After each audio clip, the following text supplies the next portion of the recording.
এই শোনো না, আমি না একটা সিদ্ধান্ত নিছি যে আজকের থেকে আমি আর কোনো মিথ্যা কথা বলবো না, সবসময় সত্যি কথা বলবো।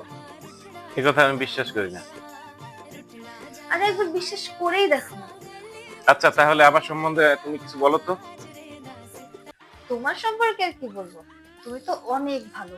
আসলে আমি না অনেক ভাগ্যবতী যে আমি তোমার মতো একজন হাজবেন্ড পাইছি। আর তুমি তো আমার সাথে আসলে ঝগড়া করতে চাও না। আমি তো যেচে যেচে তোমার সাথে ঝগড়া করি।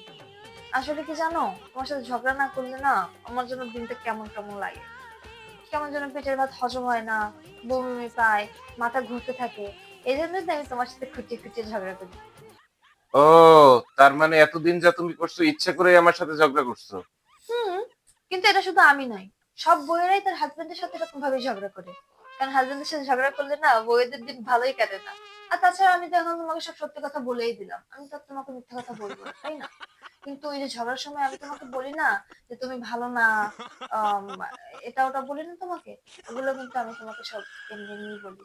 আসলে কি হয়েছে কি জানো, ঝগড়া করার সময় তো কিছু টপিক লাগে, টপিক ছাড়া তো আসলে ঝগড়া ঝগড়া করা যায় না। তাই আমি আসলে এইসব বলে বলে তোমার সাথে ঝগড়া করি। তুমি কিন্তু মন খারাপ করো না, ঠিক আছে?